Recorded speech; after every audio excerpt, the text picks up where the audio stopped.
Hello there. Yes. Hello. Hello there indeed. My name is Hunter Lanier. This is William Simpson. We are of Feature Underground, but today we will be reacting to a press screening we just got to watch of Oppenheimer. So, William, I guess we should start by saying, what's your initial feelings about the movie? Someone's peeing in the background. I thought it was great. It was very Christopher Nolan-y, as we discussed. Yes. Lots of loud music. The dialogue was totally intelligible, though, which was good. Mostly, yes. Well, yeah. It did feel a little silly at points. Like I think, especially at the beginning, before we kind of earned all of the like big epic Christopher Nolan-ness. There's a few moments where it's like huge musical swells and like editing back and forth between explosions, and then it's just like silly and Murphy like Right. scribbling equations on a whiteboard. Right. The style of editing is very interesting because it's the scenes are extremely short. Yeah. And so the movie almost has a collage style about it. Yeah. Where it doesn't feel like a regular movie. It feels like a YouTube video or something at points. Like it feels very modern in that way. Yeah. So I guess going off of that, my initial feelings is that the movie is very dense.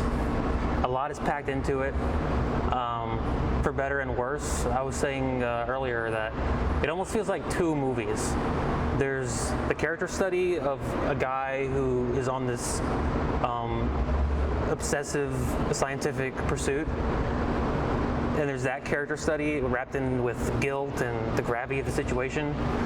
And then there is the political intrigue movie that has a lot of Red Scare stuff in it of the time. And that stuff I didn't find as interesting as I think a full-on character study, which I think the guy warrants. For sure, yeah. Like I really liked all the political stuff, but I think there's definitely like way too the balance is not right. Yeah, there's something off in the balance, definitely. Yeah, we could have done with more of the first half of the movie. Yeah, and I think because when you think of Oppenheimer, or at least when I do, before I saw the movie, my only real I've never read a book on him or anything. I don't know a lot about it, but my one point of reference was that YouTube video. It's not a YouTube video, but you can watch it on YouTube. Right. Of him saying, "I have become death, destroyer of worlds," and he has that kind of dead look in his eyes, and I kind of wanted that movie, and that's definitely in the movie. It's just that's not. It's only half of the movie. Yeah, it's not the primary focus, which I think it warrants. You could have delved into that guy in that YouTube video. When you look into his eyes, that's a 3-hour movie. Yeah. And I don't think you need the political intrigue stuff, but a lot of that stuff is well done. All the performances are, I think, pretty good. Yeah, fantastic. Like we were saying earlier, it does get into a little bit of Arrested Development season 4 territory with all the celebrity cameos. Literally everyone is in this movie. Yeah, yes.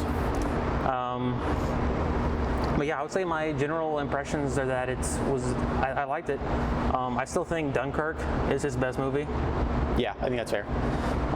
I like him when he's not doing like high concept sci-fi stuff. I think this and Dunkirk are my two. Yeah, for sure. So, yeah, and because Dunkirk, the reason that movie works so well is because it centers around a single event. And there's a lot of different characters, but it's all one event.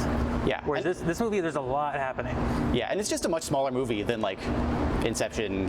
Yeah. Or any of the other big one. Like it's a lot more focused. Yeah, but like his other movies, this movie does deal with time.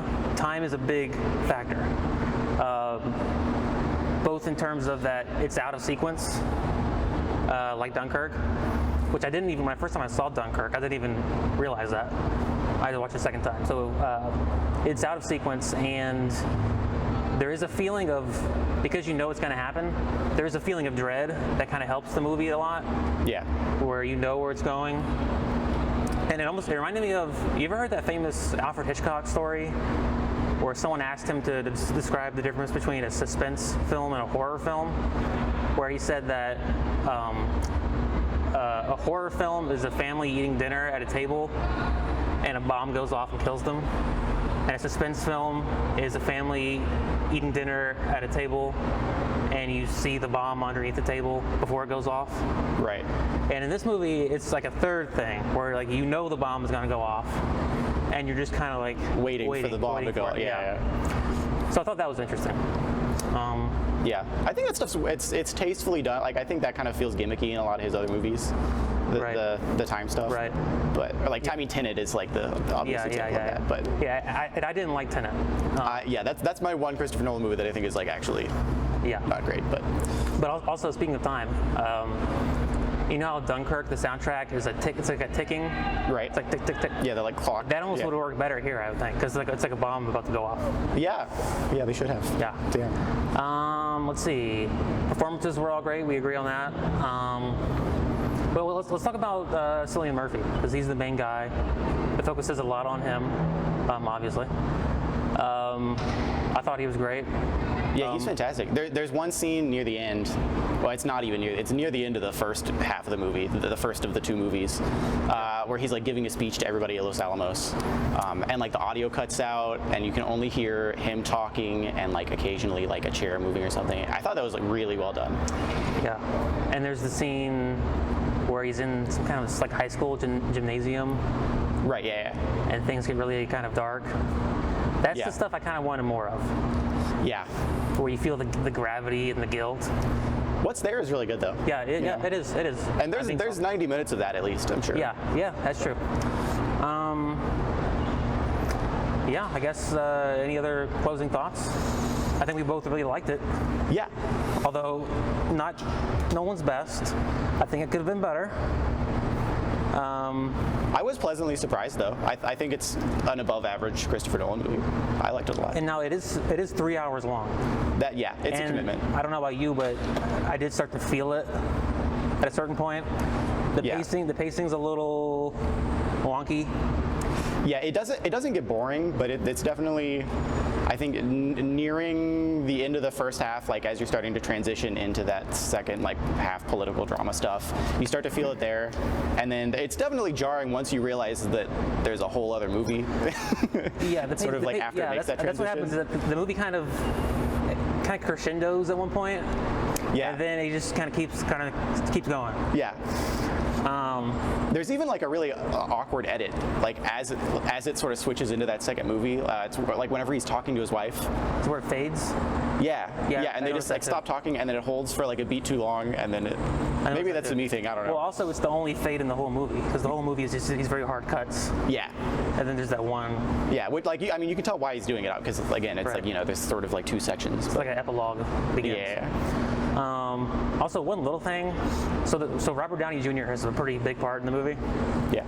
And I was kind of not totally sure on why we were focusing on him for a while. Yeah. And then at the very end, there's a moment where one character recognizes his ego and his hubris. And, hubris is something that gets brought up a lot, and people talk about the atomic bomb and playing with God, that kind of thing. So it kind of ties in that way. That was the only thematic thread I kind of noticed. Yeah, it was a little bit strange too because you don't realize what they're doing until like 75% of the way through the movie. Yeah, and up to that point, it's like we're spending a lot of time with Robert Downey Jr. and he's not really doing much. Like the second time I watched Dunkirk, I noticed more things and it kind of made more sense to me. This movie might start to fall more into place in my head the more times I watch it. Yeah, that's fair. Yeah, which I think is kind of a good thing. If a movie leaves you curious and wanting more. Yeah, I think I'd watch it again. Yeah, okay. For sure. All right. Well, what do they usually say at the end of these things? Leave a comment? Yeah. Please subscribe. Please God. Please subscribe. What are the gods? Yeah, Hishnu. Yeah, Vishnu. Shinu, yeah. Zeus. All of them. So leave a comment. Let us know how you feel about the movie. Go to all the social media things we have. Facebook, Twitter, Taco Tuesday. Yeah. TikTok. What else? Instagram. Okay. Every week we also review a movie on the Criterion channel. So come back At some point when I we'll edit have a it. video. Yeah. All right. See ya. See ya.